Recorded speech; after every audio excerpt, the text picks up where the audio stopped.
Today's episode, we're going to talk a little bit about flounder fishing. Flounder fishing is kind of its own discipline. A lot of people do it. There's a lot of ways to do it. There's a lot of ways to be successful at flounder fishing. My goal is just to show you some simple techniques and ideas that will help you become successful without having to reinvent the wheel.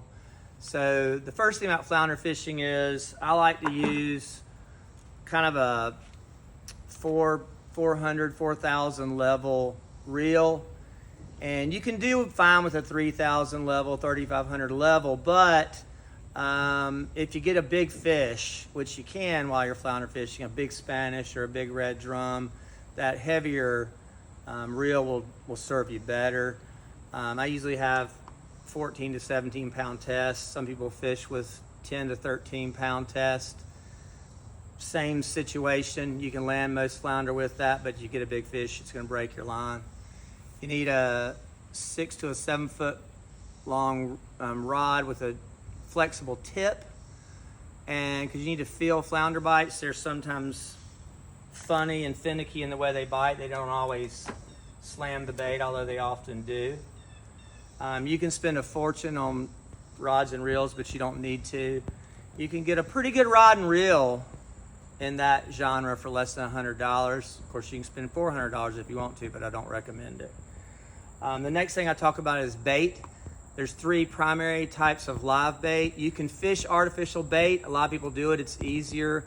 Gulp bait is great. Savage, shrimp, bucktails with a little tag on the end, such as cut bait. People that are good with those do well. They'll catch a lot of fish. They will less likely catch a big flounder. The bigger flounder are going to eat what they naturally eat, which is live bait. The best bait for flounder are menhaden, which some people refer to as pogies, but they're hard to acquire. You have to usually have a boat. You have to have a heavy net, and it's not a great experience going after pogies unless you're someone who's done that many a time. And you need to have a live well because they are finicky and they die easily. The easier bait to get would be Popeye mullet, which you can catch yourself with a net like this with a 3/8 inch mesh.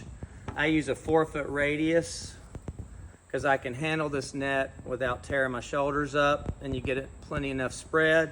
Popeye mullet are not as finicky as menhaden, but they do require either a cheap bubbler like this. The cheap ones work fine, just change the batteries, or a live well. They come in various sizes, but mullet between 2.5 to 5 inches do great. If you like to catch a big flounder, like my dad used to always say, give me the biggest mullet. Dad always fished the biggest mullet because he wanted to catch the biggest flounder. And the third bait is mud minnows. They're usually only about 2 inches, sometimes 3 inches. Other fish will attack mud minnows. They're very easy to keep alive. They're very easy to acquire and buy at the bait shop. They're cheap. So if you can't get anything else, mud minnows are fine, and flounder like mud minnows if you can present it to them. The next thing is you can make your Carolina rigs, that's what people call flounder rigs, Carolina rigs, which is basically a barrel sinker in front of the hook with some monofilament. You can make your own. It's a little tedious. You can buy them pre-made, but here is the cheapest and simplest way to do it.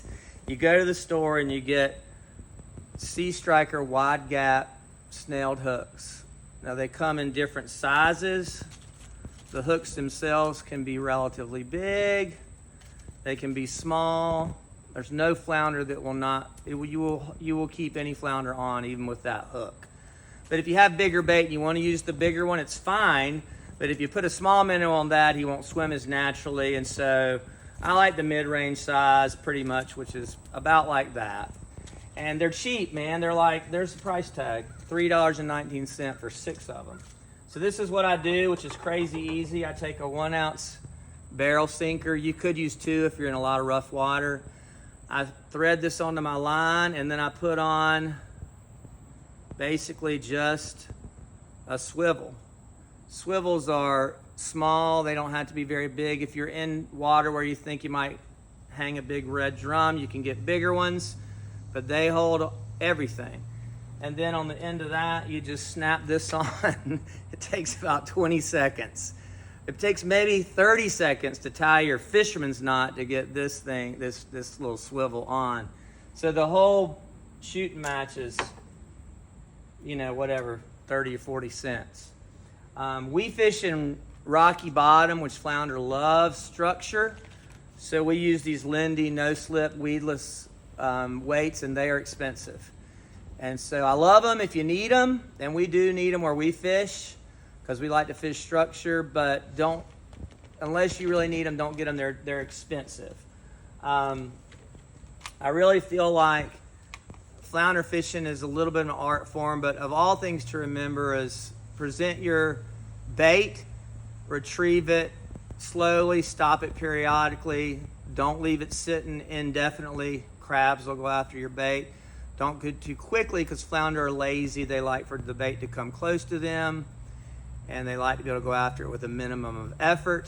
When they strike, do not set the hook, which is what you normally would do with any other fish. Drop back on your tension. Give the flounder 30 to 90 seconds. It depends on the water you're in. If you're in clear water, they're going to be finicky. They need to have about 90 seconds. They turn the minnow around in their mouth and they bring it in backwards so the hook is out towards the front and you won't set the hook. If it's moving water, dirty water, fast water, they'll get that hook down to where you can set the hook in about 30 seconds. So 30 to 90 seconds. If you set the hook immediately, you will catch flounder sometimes, as they will sometimes engulf the minnow initially, but you'll lose more than you catch. It's a great fun way of fishing, and it's a great fish to eat, although the regulations have kept our numbers limited in that regard. But I hope you have a great experience. North Carolina coast, South Carolina coast, all about on the seaboard, and these are just some simple tricks for you. Thank you.